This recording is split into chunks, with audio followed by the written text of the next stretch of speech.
TINUBU inaugurates Committee on Fiscal Policy, Tax Reforms. ECOWAS leaders to meet in Abuja on 10th August 2023 over COUP in Niger. Senator ECHOCHO named Chairman, Senate Committee of Customs, Excise and Tariff. Niger Junta appoints new Prime Minister. TINUBU praises Nigerian Super Falcons as team crashes out of Women's World Cup. This is the MLC TV Global News reaching you live from the city of Lokoja, the Confluence State of Nigeria. I am Jennifer Odimayo. Thanks for joining us. President Bola Tinubu has inaugurated the Presidential Committee on Fiscal Policy and Tax Reforms with a charge to transform the tax system to support sustainable development and achieve a minimum of 18% tax to GDP ratio within the next 3 years. The committee, which has 1 year span, is established to address the broad fiscal challenges facing the Nigerian economy through fiscal governance, tax reform, and growth facilitation.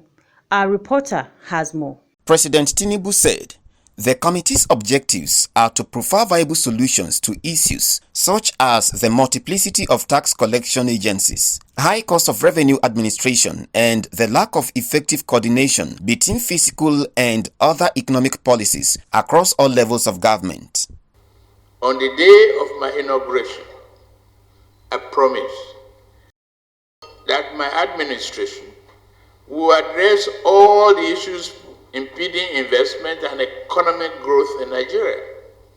This promise is why I saw an end to the fuel subsidy. It is the reason the central bank has called an end to its multiple exchange rate system. It won't happen under my watch. It's for this same reason we gather here today to inaugurate the Presidential Committee on Fiscal Policy and Tax Reform. The committee has been established to address the broad fiscal challenges facing our economy. Its mandate shall be divided into 3 broad areas. These are: 1. Fiscal governance. B. Tax reforms. And 3rd, growth facilitation. The chairman of the committee, Taiwo Oyedele, said if the country is to achieve the needed growth, aside from other necessities, there is the need to create a conducive environment to attract private and foreign investment through a comprehensive approach and coordinated strategy. He further hinted that the committee will evolve other ways of mobilizing more revenue without necessarily increasing tax burdens. We must be committed to establishing a conducive policy environment to attract global and local businesses and position our nation as a hub for research and development, technology and innovation, headquarters location, financial and shared services center for the continent. Our approach will be comprehensive and long-term focused, addressing fiscal concerns related to sustainable development goals as well as multidimensional poverty, ensuring responsible energy transition, and a coordinated strategy to elevate revenue reporting and quality of spending. Nigeria has huge potential for revenue mobilization that should be sufficient to cater for our people without resorting to excessive borrowing, which often crowd out the private sector and limit our ability to finance sustainable development, create jobs and prosperity for Nigeria. From our engagement with various stakeholders so far, the message has been clear, and we recognize the sense of urgency to address the various tax and fiscal impediment facing businesses, both large and small. Speaking after the inauguration, the representative of the World Bank said the agenda of the committee is key to helping Nigeria achieve inclusive growth with more economic opportunities and better services for all citizens. Most of the financing that we provide is directly for services like primary health care, electricity access, rural roads. Those are things that what we look forward to a day where Nigeria is fully financing those from its own government resources. And so I would love to see a day where the work of this committee lays the foundation for making our financing redundant. You know, we are always here to help in other ways by sharing the experience and knowledge of what's worked in other countries. But in terms of, could not be happier if Nigeria gets to the point where it's generating enough of its own revenues in a way that's actually helping create the space for private investment, for families to flourish, and does not need to come to the World Bank for financing. Members of the committee were drawn from the private and public sectors, ministries, departments, and relevant agencies, with further charge to cooperate fully with the committee towards achieving their mandates. Joshua Adinoy, reporting for MLC TV. The Nigerian Senate has confirmed 45 ministers designate for President Bola Tinubu's cabinet, except for the former governor of Kaduna State, Nasir El-Rufai, Abubakar Danladi from Taraba State, and Stella Okotete from Delta State. During the confirmation on Monday in Abuja, the president of the Senate, Godswill Akpabio, explained that the 3 nominees that were not confirmed are still undergoing security checks. Our reporter has the details. The Senate had screened El-Rufai, Danladi and Okotete alongside the 45 others sent it by the President of the Nigerian Republic, Bola Tinubu. The confirmation of the nominees was done at the Committee of the Whole, following which the Senate resolved into plenary, where the 45 nominees were confirmed with the notable exception of El-Rufai, Okotete and Abubakar Danladi. Senate President Godswill Akpabio stated the cause of holding the screening and confirmation exercise of the 3. The Senate has so far approved and confirmed the nomination of about 45 ministers out of the total nominees of 48 ministerial ministers sent to us by the President, Commander-in-Chief of the Armed Forces of the Federal Republic of Nigeria. The others are still awaiting security clearance. El-Rufai had performed brilliantly during his appearance before the Senate, during which he claims that the president had requested him to come and manage the country's power sector. Reports has it that a couple of petitions, including those sent by Senator Sunday Karimi, APC Kogi West, were presented against the former governor during the screening. I am Faith Abdulgafar reporting for MLC TV. The 10th Senate has appointed Senator Jibril Issa ECHOCHO, representing Kogi East, as the new chairman of the Senate Committee on Customs, Excise and Tariff. The president of the Senate, Senator Godswill Akpabio, made the announcement during the Senate plenary session on Monday. The appointment of Senator ECHOCHO is poised to bring about enhanced oversight and efficiency to the Nigerian Customs, Excise and Tariff framework.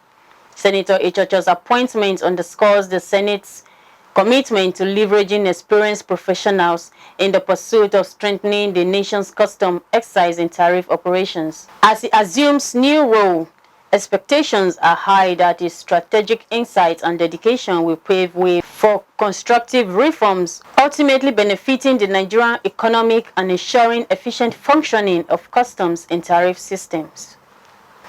Heads of the Economic Community of West African States, ECOWAS, will again meet in Abuja on Thursday, 10th August 2023 to review the crisis in Niger and decide the next line of action. The meeting will be under the chairmanship of President Bola Tinubu of Nigeria, who is the current chairman of ECOWAS. The meeting follows the expiration of one-week ultimatum given to the new military leaders in Niger Republic to restore democratically elected government to the country. The ultimatum expired on Sunday, 6th August 2023. Neighboring Mali and Burkina Faso, which have both been suspended from ECOWAS over their military coups, said they will send a joint official delegation to Niamey to show solidarity with the people of Niger, stressing that military intervention as planned by ECOWAS would be tantamount to a declaration of war. Meanwhile, Italy and Germany has called for a diplomatic solution in the troubled Sahel nation. The federal government says it has partnered with Wema Bank to establish micro, small and medium enterprise MSME digital hubs in 7 states. Vice President Kashim Shettima, who disclosed this in a statement by the Director of Information in his office, Olushola Abiola, noted that the hub would empower 1 million youth with digital skills. He said the initiative was part of the commitment of the present administration to create digital jobs for the youth. The Vice President said 1 million youth would benefit from software engineering, product design, and other digital training, while 500,000 SMEs would be mentored on business development. The governor of Kano State, Abba Yusuf, has sworn in Justice DJ Audu Aboki as the first female chief judge of the state. The ceremony took place at African House, Government House, Kano, where Governor Yusuf urged the judiciary to rally behind his administration's effort to demolish illegal structures and recover public assets allegedly acquired through unlawful means by the previous administration. The government emphasized the importance of cooperation between the 3 arms of government and praised Justice Aboki's dedication to the legal profession. In her response, the new Chief Judge, Justice DJ Audu Aboki, expressed gratitude for the opportunity to serve and pledged to uphold integrity, honesty, and justice in her role.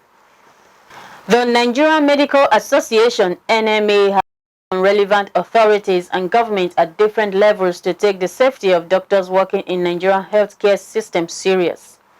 The Federal Capital Territory NMA Chairman, Dr. Charles Ongwanyi, made the call at a press conference after the Thanksgiving Mass to kickstart the 2023 NMA FCT Week program in Abuja. He lamented the poor working condition of doctors working in Nigeria's healthcare system, stating that members are facing major challenge in the medical industry, where few doctors that are left in the country have been receiving lots of threats from government as regards clamping down on their pay. Ongwanyi also called on the government not to take steps that further worsen the precaution situation of medical service delivery in Nigeria. The Chief Executive Officer of Social Plus African Communications, James Momo, and his team has visited the Executive Secretary of the Nigerian Christian Pilgrim Commission, Reverend Yakubu Pam. The visit is in anticipation to the prestigious GIS Awards, a global event scheduled for November 2023. Speaking, James said the visit to outstanding individuals is to formally announce to them of their well-deserved recognition for their extraordinary contributions and transformative impact in their respective field. The NCPC boss, in its response, appreciated the group for the upcoming recognition and pledges unwavering support to both the event and the core principles of the Nigerian Christian Pilgrim Commission, reaffirming its commitment to its noble idea. The GIS Award is to foster positive change and recognize change makers from around the world. As part of efforts to encourage exclusive breastfeeding, a training of trainers on maternal, infant, and young child nutrition and baby-friendly hospital initiative has been conducted in Kogi State. The training was organized to enlighten health workers that will in turn enlighten those at grassroots level on the need for exclusive breastfeeding by mothers. Kogi State Project Manager of the Accelerating Nutrition Results in Nigeria, Bolarinwa Oladele Ogundosi, said the need for the exclusive breastfeeding cannot be overemphasized, calling on mothers to pay adequate attention to breastfeeding their newborns. Joshua Adinoyi has the details. Exclusive breastfeeding is the practice of only giving an infant breast milk for the first 6 months of life without other food or water. In Kogi State, statistics of 2021 shows that the practice is at 34.4%, hence the need for the training to be organized, aimed at sensitizing expectant and nursing mothers on the importance of exclusive breastfeeding. Some resource persons, Bolarinwa Oladele Ogundosi, who is the Kogi State Project Manager of ANRIN, and Patricia Medukmi of the Federal Teaching Hospital, Lokoja, said exclusive breastfeeding is key towards ensuring better health for children, calling on mothers to desist from using supplements within the first 6 months of giving birth. The mix survey of 2021 shows that we are at 34.4% in exclusive breastfeeding. we are trying to make sure that we increase this percentage to at least 52 in the next 12 months. So we are trying to make sure that our health workers help us, even during antenatal visits, and even at support groups in the villages at homes, to make sure that mothers exclusively breastfeed their babies, and to also orientate them to know the importance of nutrition, to know the importance of breast milk, and to make sure that children are exclusively breastfed. Breast milk itself, number one, is the ideal food for the baby. Contains everything in the right proportion, everything needed by the baby for optimal growth in the right proportion. It protects against diseases, both during childhood and even later in adulthood. Diseases like allergy, asthma, some form of cancers, obesity, and all those stuff. Exclusive breastfeeding has been said to protect against such. And it also reduces the rate of infant death. Participants: Isa Salihu, who is the coordinator, Nursing Services, Kogi State Ministry of Health, and the Maternal and Child Health Focal Person, Kogi State, Dr. Hadiza Ismail Ahmed, described the retraining exercise as timely, promising to play their part by disseminating the lessons learned to those at the grassroots. It has been established from research that those who are exclusively breastfed, after or when they are injected into schools, they perform excellently, and when they grow physically, they are up to date. We know that we should initiate breastfeeding in the first 1 hour. It has been changed to be within the first 30 minutes, and try to reduce the use of breast milk substitutes. We might get the companies trying to get our buy-in in different ways. We've been taught on those ways and how to mitigate getting initiated. It's been an interesting one, and we are learning. We are supposed to go back to our communities. Let's not leave out any health institution. Health workers at the training were also advised to seize all opportunities to educate expectant and nursing mothers on the importance of exclusive breastfeeding to eradicate ignorance of it in the society. From the event hall of the Hilltop Hotel, Lokoja, I am Joshua Adenoy, reporting for MLC TV. We'll go on a short break. We'll be right back.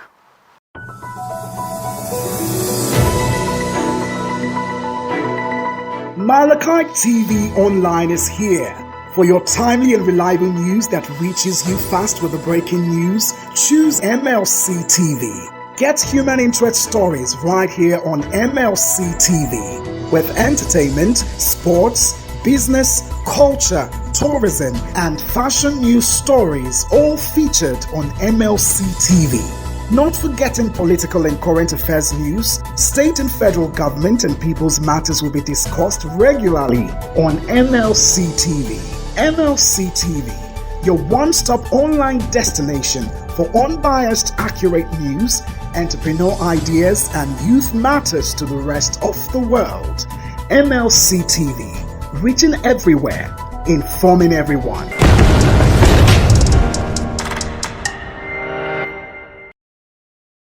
Welcome back. On politics, the new Nigerian People's Party (NNPP) has suspended its National Secretary Oladipupo Olayokun for alleged anti-party activities, negligence of duty, encouraging functionalism in the party, and serving as the mastermind of the crisis in Ogun NNPP. Olayokun, who is also a member of the National Working Committee of the NNPP, was suspended by the executive member of his local constituency in Ward 5, Abeokuta South local government area of Ogun State. His suspension was contained in a letter addressed to Olayokun dated August 6th, entitled Notice of Suspension. The letter, which contained his sanction, was officially signed by 25 members of the executive team of the ward, including 25 other ward members. The NNPP presidential candidate in the last election, Senator Rabiu Kwankwaso, the founder of the party, Dr. Boniface Aniebonam, were sent a copy of the letter for Olayokun's suspension.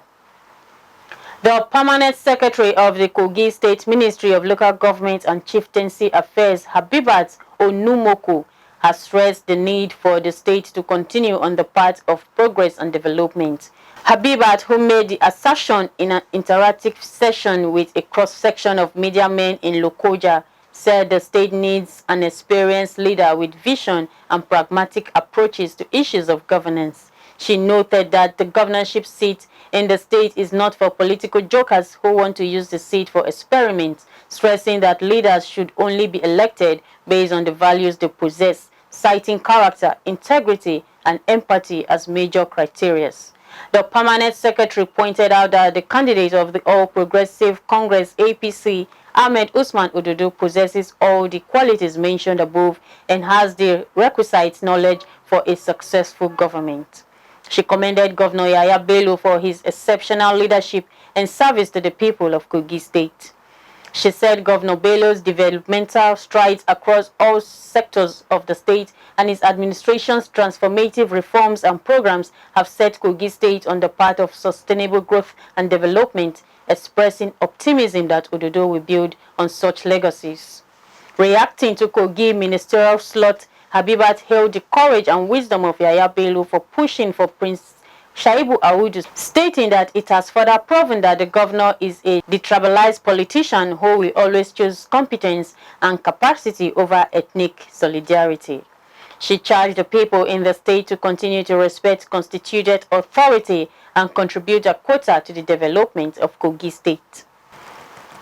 The All Progressive Congress APC governorship flag bearer in Kogi State, Ahmed Usman Ododo, has been described as a humble politician with a deep mind for the socio-economic development of the state. The Director General of Aminat Daniya Network for Ododo, Aminat Daniyat, stated this while speaking with newsmen in Lokoja, the state capital. Aminat said Ododo's victory at the 2023 governorship election poll will herald massive development in core areas of infrastructure, education, health, agriculture, and human capital development.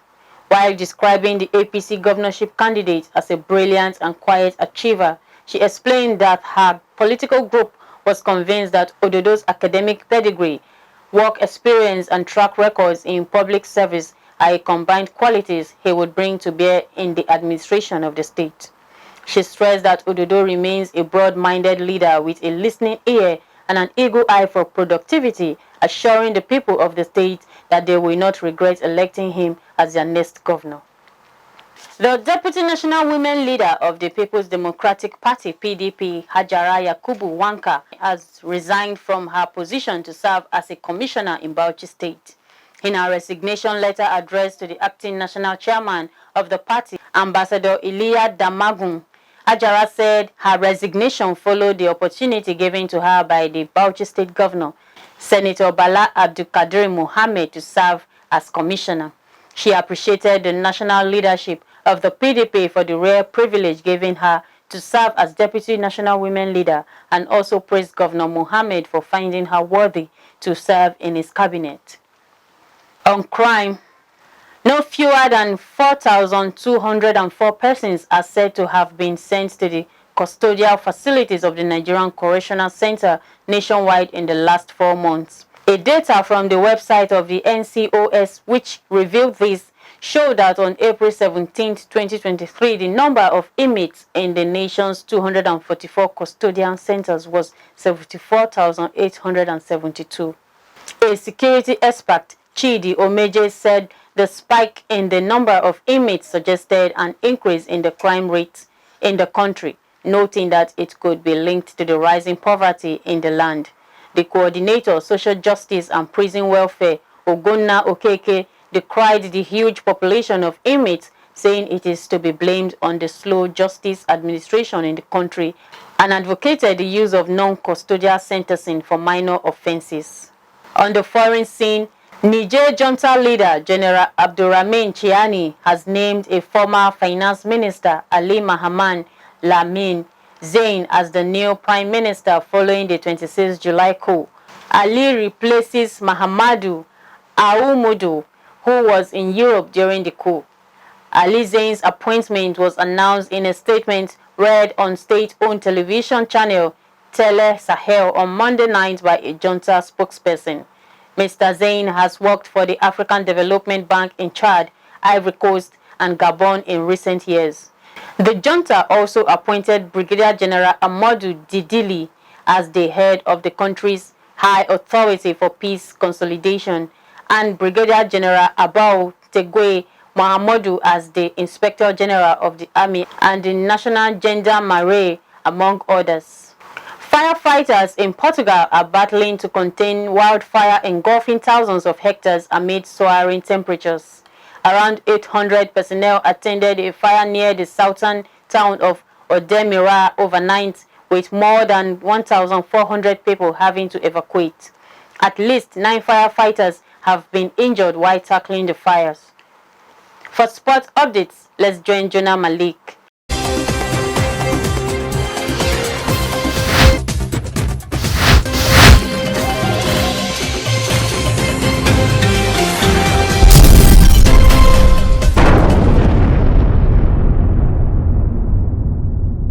Hello and glad to have you on Sports Update on MLC TV Global News.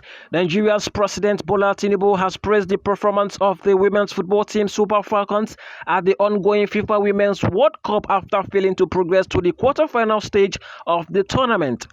President TINUBU, via his verified Twitter page, said the team truly made Nigeria proud for reaching the knockout stage, noting that their brilliant performance did not go unnoticed despite the final outcome.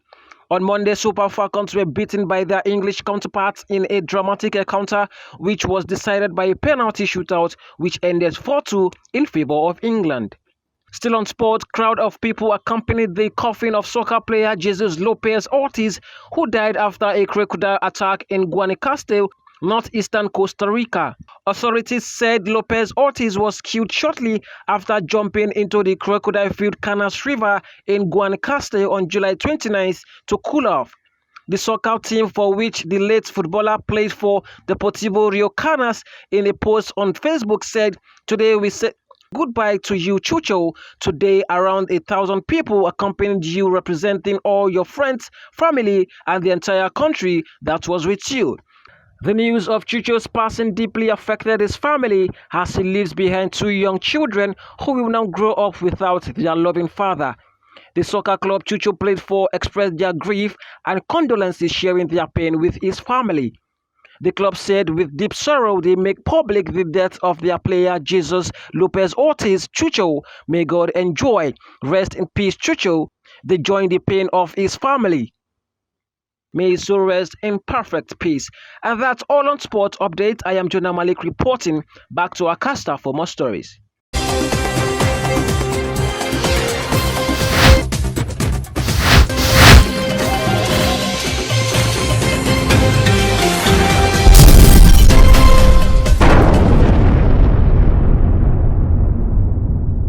Thank you, Jonah. Joy Dada has the latest happenings in the world of entertainment.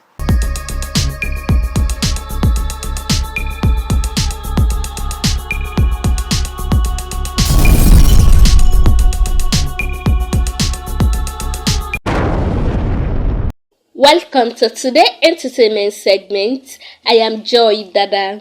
The founder and president of Love Word Incorporated and Christ Embassy, Pastor Chris Oyakilome, has supported a gospel music minister, Jaga Wite, whose sum of 100 million naira. The renowned televangelist commended Jaga for his show of love, service, and for empowering the society's street evangelism and dedication to Christ. In the past 4 years, Jaga, through his street gospel movement, has helped send children back to school, rescue youth from drug and substance addiction, empowered women with sewing machines, and gave free fashion designing training through his company, Jaga's Wear. Last year, Jaga gave over 3,000 families food items, electronics, cars, gave out 50,000 to 50 widows to support their business, among others. This and more are what inspired the man of God, Pastor Chris Oyakilome, to support the gospel minister. The Biggie singer is currently preparing for his US and Canada tour, which will start in September, as he also revealed his first ever EP project scheduled for release. Still on entertainment, Apple Music has announced Afrofusion singer-songwriter Moonlight Africa has the latest feature artist in its Up Next Artist Development Program in Nigeria. His debut EP Taste by Moonlight, released in 2023, is a confident 5-track journey through the singer's seamless blend of Afrofusion melodies with enchanting storytelling. Moonlight Africa, born and raised in Nigeria, Edo State, obsession with music began after he learned to play the drums in church and developed as he taught himself how to play the guitar. This early success stands as a testament to Moonlight Africa's undeniable talent and has further solidified his position as a rising star to watch. Thanks for joining me. I am Joy Dada, reporting for MLC TV.